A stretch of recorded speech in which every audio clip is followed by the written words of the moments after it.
Praise the lord, హల్లెలూయా. గద్వాల్ ప్రాంతంలో దేవుడు ఈ మీటింగ్స్ చేయడానికి ఇచ్చిన అవకాశం బట్టి ఆయనకు ఎంతగానో కృతజ్ఞతాస్తుతులు చెల్లిస్తున్నాను. మిమ్మల్ని అందరినీ దేవుడు ఇక్కడికి ఆహ్వానించాడు. ఇక్కడ దేవుని యొక్క కార్యాలు మీ జీవితంలో చేయడానికే ఇక్కడికి పిలుచుకున్నాడని నేను నమ్ముచున్నాను. హల్లెలూయా. నేను ఈరోజు ప్రత్యక్షంగా మీ మధ్యలో లేనప్పటికీ, అనుకోకుండా నేను ప్రయాణం చేయాల్సి వస్తుంది కాబట్టి, నేను ప్రత్యక్షంగా లేనప్పటికీ కూడా నా ప్రార్థనలు ఉన్నాయి, నా వాక్యము మీకు అందబడుతుందని నేను నమ్ముచున్నాను. దేవుని కార్యాలు ఆయన చేయడానికి ముందుగానే ఏర్పరచుకున్నాడు కాబట్టే ఈ రోజుల్లో ఈ మీటింగ్స్ ఆయన పెట్టాడని నేను నమ్ముచున్నాను. ఎంతమంది గురించి అయితే ఆయన ఆలోచించి ఎవరి జీవితంలో ఏం చేయాలనుకున్నాడో వారందరినీ ఇక్కడికి రప్పించాడని నేను నమ్ముచున్నాను. హల్లెలూయా. ఏది కూడా మన సొంత శక్తిలో కాదు, కానీ ఆయన కృప ద్వారా మన జీవితంలో ఆయన కార్యాలు జరుగుతాయని నేను నమ్ముచున్నాను. సో ప్రేరేపింపబడి వచ్చిన వారందరూ, ఇన్విటేషన్ ద్వారా వచ్చిన వారందరూ కూడా దేవుడు మీతో మాట్లాడడానికి, ఆయన కార్యాలు వెల్లడిపరచడానికే ఇక్కడికి మిమ్మల్ని తీసుకొని వచ్చాడని నేను నమ్ముచున్నాను. హల్లెలూయా. మరి ఒక్కసారి బిషప్ బెంజమిన్ గారికి, నా భర్త పాస్టర్ బెంజమిన్ జూనియర్ గారికి నా వందనాలు తెలియజేసుకుంటున్నాను. ప్రతి ఆత్మ రక్షించబడాలి, ప్రతి విశ్వాసి దేవుని యొక్క ఆశీర్వాదాల్లో నడవాలి, దేవుని యొక్క వాగ్దానంలో నడవాలని ఒక బలమైన కారణంతో వారు ఈ మీటింగ్స్ జరిపించడం బట్టి దేవునికి ఎంతగానో స్తుతిస్తున్నాను. మరి ఒకసారి మీ అందరికీ కూడా నా వందనాలు తెలియజేసుకుంటున్నాను. అలాగే న్యూ సిటీ చర్చ్ నుంచి వచ్చిన ప్రతి వాలంటీర్కి, all the people coming from Hyderabad, I want to appreciate you. May you receive 100-fold for what you are sowing in this meetings. Amen. ఈరోజు ప్రార్థన చేసుకొని వాక్యంలోకి వెళ్దాం. ప్రభువా, నీకు స్తోత్రాలు, వందనాలు చెల్లిస్తున్నాం. మా మధ్యలో మీరు ఉన్నందుకు వందనాలు. ఆయన ఈ 2 రోజులు కూడా మీ యొక్క మహిమను కనపరచబోతున్నందుకు వందనాలు. ఇంతకు ముందు లేని రీతిలో అద్భుతాలు, ఆశ్చర్యాలు ఆయన వాక్యము వినుచుండగా దేవుని యొక్క శక్తి ద్వారా, పరిశుద్ధాత్మ శక్తి ద్వారా జరగబోతున్న కార్యాలను బట్టి వందనాలు. మారుతున్న మనసులను బట్టి వందనాలు, ఆలోచనలను బట్టి వందనాలు. నాయన నూతన జీవాన్ని వారికి ఇస్తున్నందుకు వందనాలు. ఇక్కడి నుంచి ఎవ్వరు కూడా అదే రీతిగా వెళ్ళట్లేదు, కానీ ప్రతి ఒక్కరు కూడా నాయన దీవించబడి వెళ్ళబోతున్నందుకు వందనాలు చెల్లిస్తున్నాం. ప్రతి మాట నాయన మంచి నేలలో పడుతుండగా నూరంతటి పంట యేసు నామంలో వచ్చును గాక అని ప్రకటిస్తున్నాము తండ్రి. Amen, amen, amen. ఈరోజు నా మొదటి అంశము ప్రార్థన అనే అంశము చాలాసార్లు మీరు వినుంటారు. ప్రార్థన అనే పదము, ఒకవేళ మీరు విశ్వాసి అయి ఉంటే, యేసుక్రీస్తుని నమ్ముకొని ఉంటే మీకు తెలుసు. ఎస్పెషలీ మీరు పాస్టర్స్ అయి ఉంటే, సంఘము కట్టిన కాపర్లు అయి ఉంటే, ప్రార్థన అనే మాట మీరు చాలాసార్లు వినుంటారు. ప్రార్థన గురించి బోధించి కూడా ఉంటారు. కానీ ప్రార్థన గురించి నాకు కలిగిన ప్రత్యక్ష జ్ఞానం, గత 2 సంవత్సరాలుగా దేవుడిస్తున్న ప్రత్యక్ష జ్ఞానం ద్వారా ఎన్నో విషయాలు నేను నూతనంగా తెలుసుకున్నాను. మొదటిసారి కొన్ని విషయాలు తెలుసుకున్నప్పుడు నా ప్రార్థన జీవితం మారిపోయింది. అది మాత్రమే కాకుండా, ఆ ప్రార్థన జీవితం మాత్రమే కాకుండా, మినిస్ట్రీలో అనేక మంది జీవితాల్లో ఆ ప్రార్థన యొక్క ప్రత్యక్షత బయలుపడ్డప్పుడు ఎంతోమంది అనేక విధాలుగా ఆశీర్వదించబడుతున్నారు. ఈరోజు మనకున్న సమయంలో కొన్ని అంశాలు ప్రార్థన గురించి పంచుకోవాలని నేను అనుకుంటున్నాను. చాలామందికి ప్రార్థన అనగానే దేవునితో మాట్లాడడం అని తెలుసు, లేకపోతే దేవుణ్ణి అడగడం అని తెలుసు. కానీ ప్రార్థనకు జవాబు ఎందుకు రావట్లేదు, నేను ఇన్ని రోజులుగా ప్రార్థన చేస్తుంటే నా ప్రార్థన దేవుడు ఎందుకు వినట్లేదు, ఎందుకు నా ప్రార్థనకి ప్రతిఫలము రావట్లేదు అనే ప్రశ్నలు చాలాసార్లు ఉంటాయి. ఎప్పుడు ఏ ప్రార్థన చేయాలి, ఎలాంటి ప్రార్థన చేయాలి అనేది బైబిల్లో మనం చూస్తాం. అన్ని ప్రార్థనలు ఒకే రకమైన ప్రార్థన కాదు. అన్ని ప్రార్థనలు ఒకే రకమైన ప్రార్థన కాదు. అనేక రకాలైన ప్రార్థనలు వాక్యంలో ఉన్నాయి. ఆ వాక్య ప్రకారం మనం ప్రార్థన గురించి తెలుసుకొని దాని ప్రకారం మనం ప్రార్థించినప్పుడు తప్పకుండా జవాబు వస్తుంది. హల్లెలూయా, హల్లెలూయా. నమ్మిన వారు దేవునికి చప్పట్లు కొడదాం. హల్లెలూయా. మనము వాక్యంలో చూసినట్లయితే దానియేలు గ్రంథం 10వ అధ్యాయంలో చూసినట్లయితే, దానియేలు ప్రార్థన చేయడం మొదలు పెడతాడు. దూత వచ్చి ఒక మాట అంటది, దానియేలు, నువ్వు ప్రార్థన చేస్తున్నావు కానీ నీ ప్రార్థనకు జవాబు మొదటి రోజే వచ్చింది. సో దానియేలు ప్రార్థన చేశాడంట, దేవుడు మొదటి రోజే దానికి జవాబు ఇచ్చాడంట. కానీ ఆ జవాబు దానియేలు యొద్దకు రాలేదు. ఎందుకు? మధ్యలో దేవుని నుంచి ప్రార్థన దానియేలుకు వచ్చే లోపు మధ్యలో ఈ ఆకాశ మండలంలో కొన్ని దురాత్మ శక్తులు, చీకటి శక్తులు ఈ ప్రార్థనను పట్టేశాయంట. ఈ ప్రార్థన ఆయన దగ్గరకు రాకుండా ఇవి ఆపేసినాయి అని చెప్తున్నారు.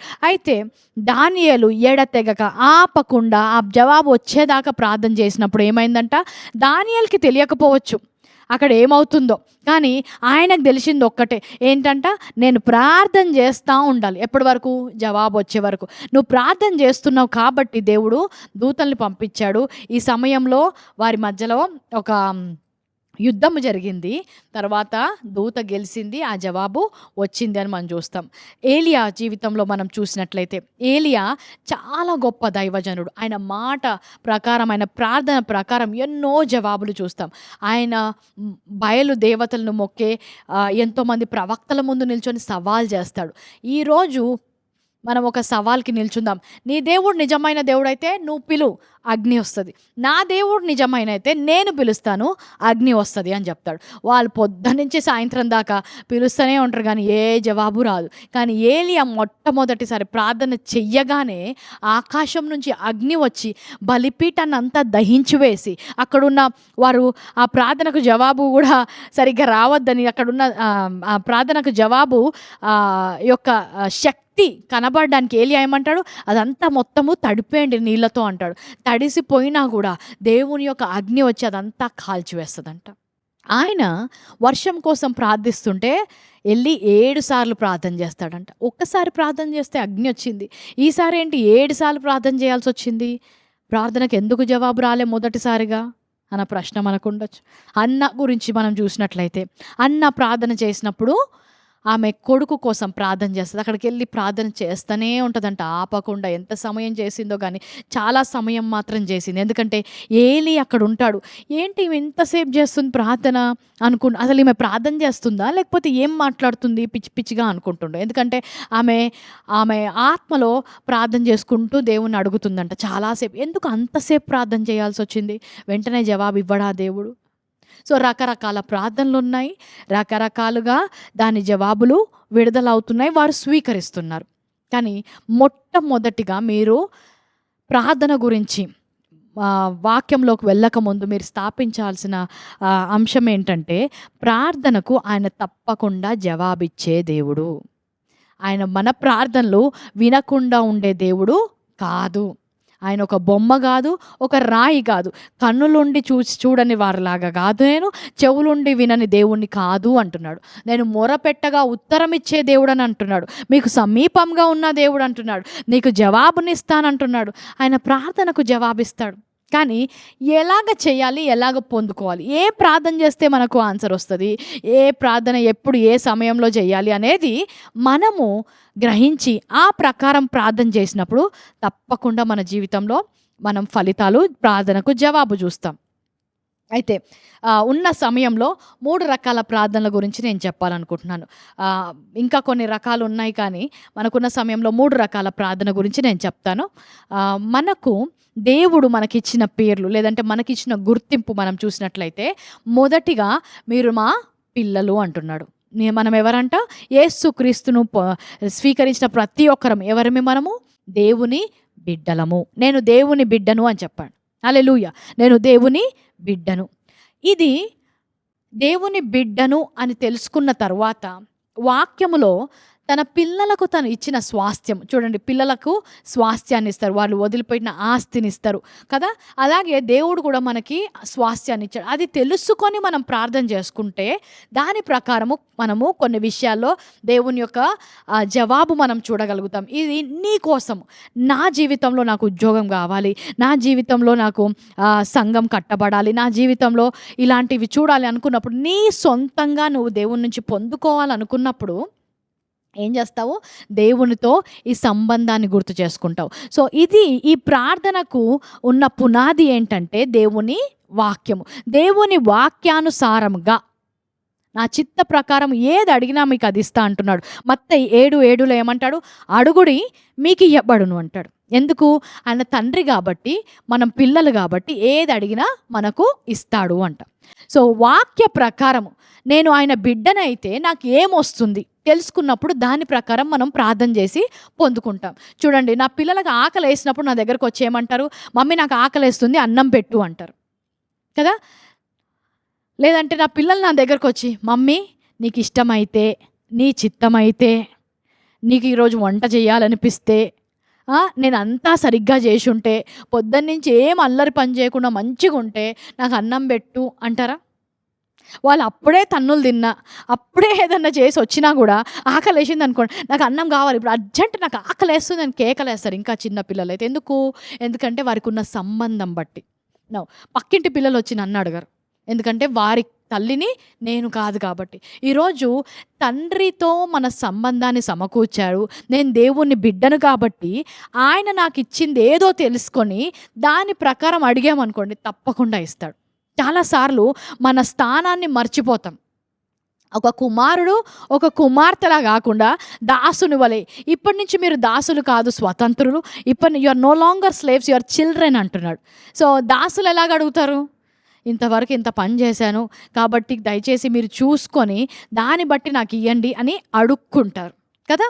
అదే పిల్లలైతే ఇది నాది, ఇది నా ఇల్లు, ఇది నా మమ్మీ నాకు ఇస్తుంది అన్న ధైర్యంతో చేస్తారు. కాబట్టి మన ప్రార్థన చేసినప్పుడు కూడా మనము దేవుని పిల్లలము అన్న వాక్యంలో స్థిరపడకపోతే మన ప్రార్థన కూడా ఎలాగుంటుంది? దాసుల వలె ఉంటుంది.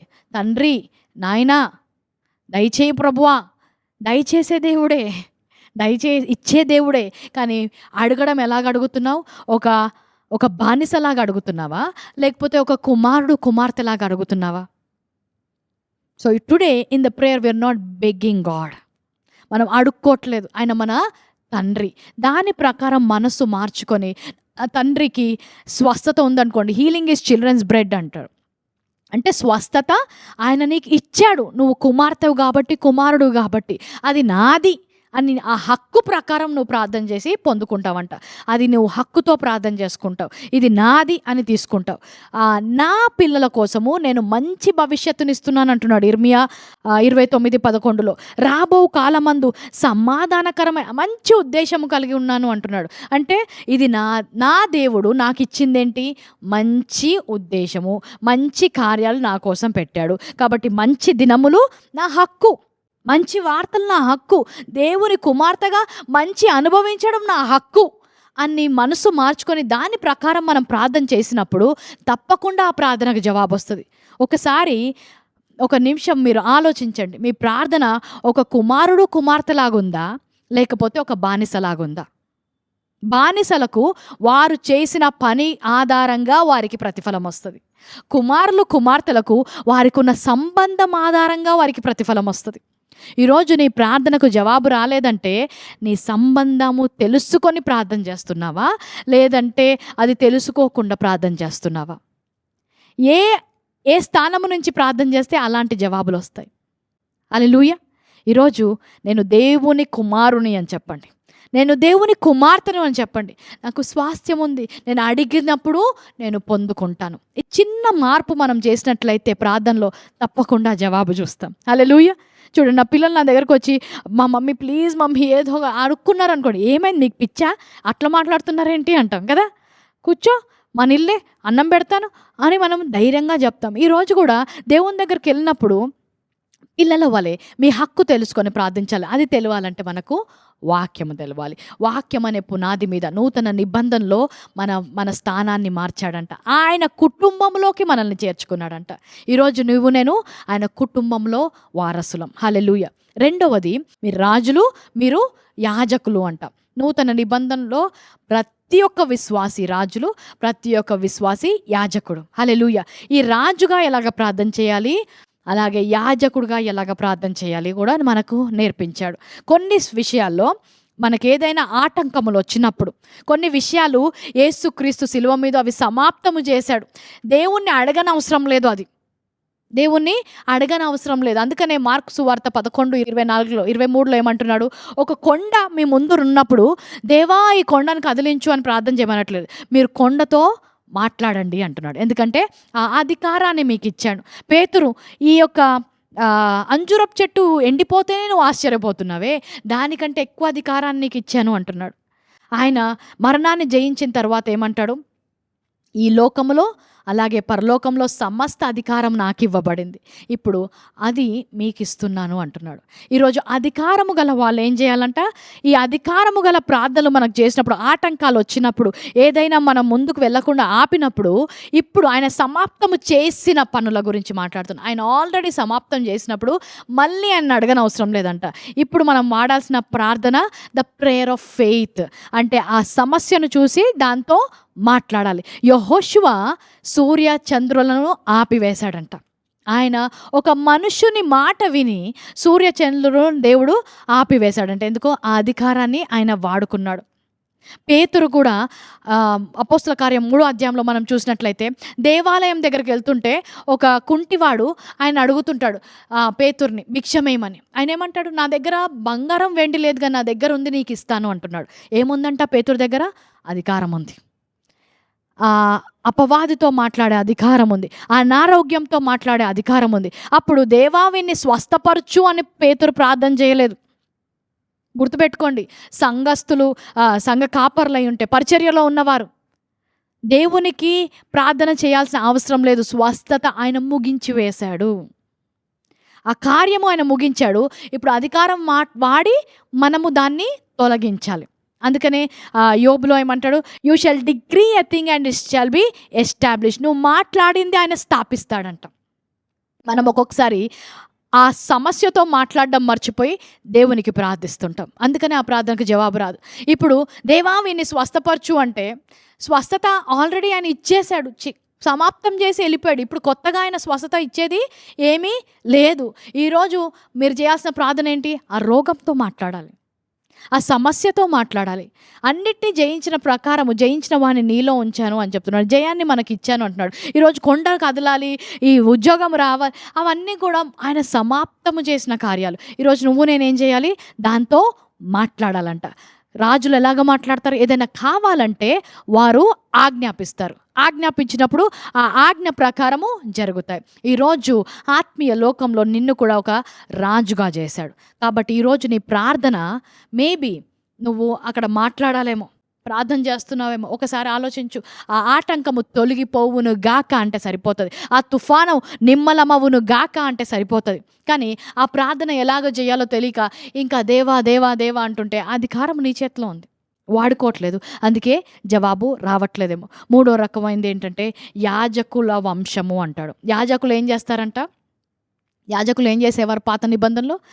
బయట ఉన్న వారి ప్రార్థనలు అన్నీ తీసుకెళ్ళి దేవునికి తీసుకొని వెళ్ళేవారంట. వారు మధ్యవర్తిగా నిల్చొని ప్రార్థన చేసేవారు. ఈరోజు ఆ మధ్యవర్తిగా, ఒక యాజకునిగా మధ్యలో నిల్చొని ప్రార్థన చేసే బాధ్యత కూడా మనకిచ్చాడు. This is called the prayer of intercession, విజ్ఞాపన ప్రార్థన. ఇది అర్థం చేయడం మీకు అర్థం అవ్వడానికి ఒక ఇలిస్ట్రేషన్ ఇస్తాను. Can I have 2 people here? Intercessory prayer అన్నప్పుడు you stand in the gap.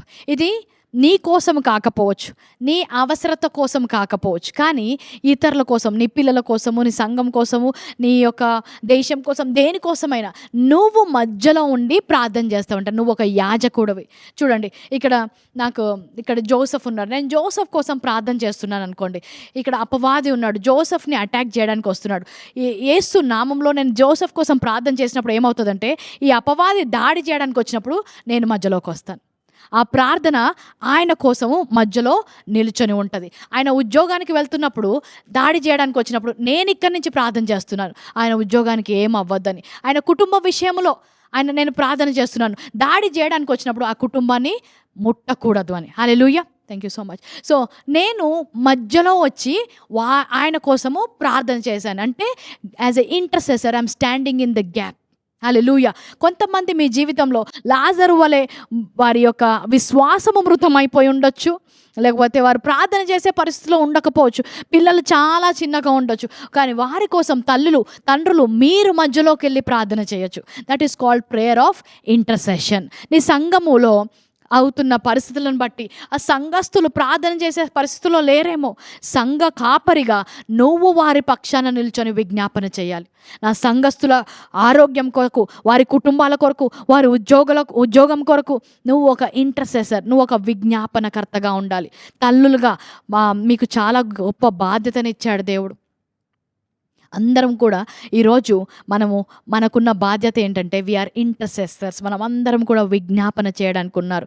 ఈరోజు దేవుని మందిరములో వచ్చిన వారందరూ కూడా మీ అవసరతల మీ అవసరత కోసం మాత్రమే కాదు, మీకు ఒక బాధ్యత ఉంది.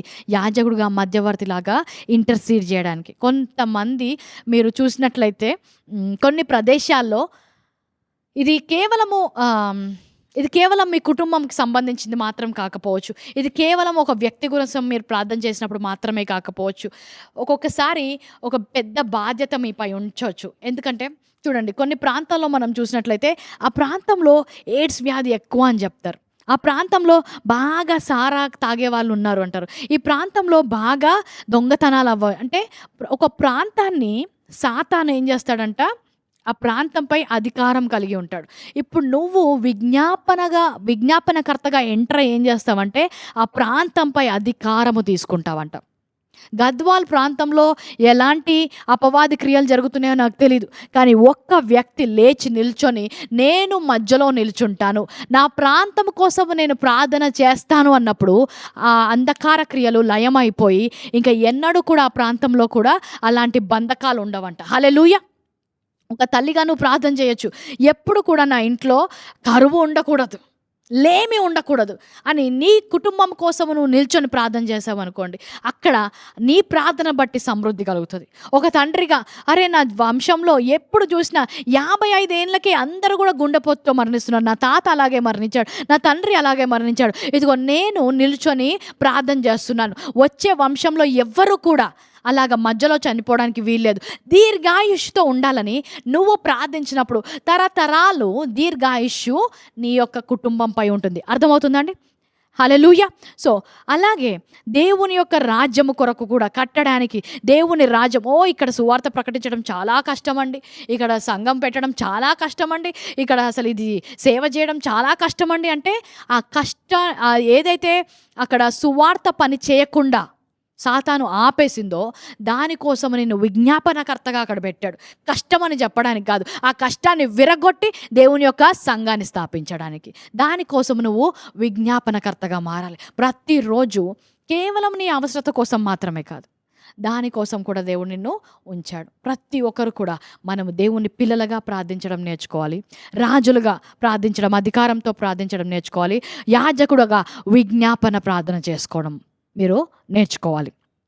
ప్రార్థన చేసుకున్నప్పుడు ఏమవుతుంది, మీరు దేవునితో సహవాసము కలిగి ఉంటారు, ఆయనతో సంబంధాన్ని కలిగి ఉంటారు, ఆయనతో మాట్లాడతారు, ఆయన స్వరాన్ని వినగలుగుతారు.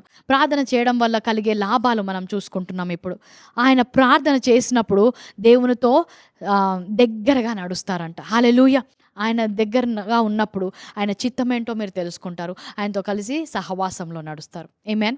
రెండవది, ప్రార్థన చేసినప్పుడు ఆత్మీయంగా కూడా చూడండి, శారీరకంగా మనం చూసినట్లయితే ఏం పని చేయకుండా అక్కడే కూర్చున్నారనుకోండి, ఏమవుతుంది, కొవ్వు ఎక్కిపోయి శరీరంలో రక్తంలోకి కూడా వెళ్ళిపోతుందంట. వెళ్ళిపోయి ఆ బ్లడ్ వెజల్స్లు అన్నీ బ్లాక్స్.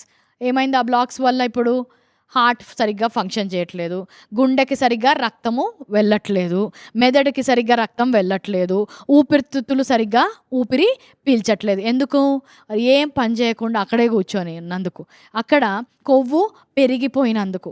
ఇప్పుడు అదే ఒక వ్యక్తి వ్యాయామం చేస్తున్నాడు అనుకోండి, ఎక్సర్సైజ్ చేస్తున్నాడు అనుకోండి, హెల్తీ బాడీ ఉందనుకోండి, ఏమవుతుంది, బ్లడ్ ఫ్లో మంచిగా ఉంటుంది అక్కడికి, మంచిగా హార్ట్కి లేకపోతే లంగ్స్కి లేకపోతే బ్రెయిన్కి అన్నీ కూడా బ్లడ్ ఫ్లో సరిగ్గా ఉంటుంది.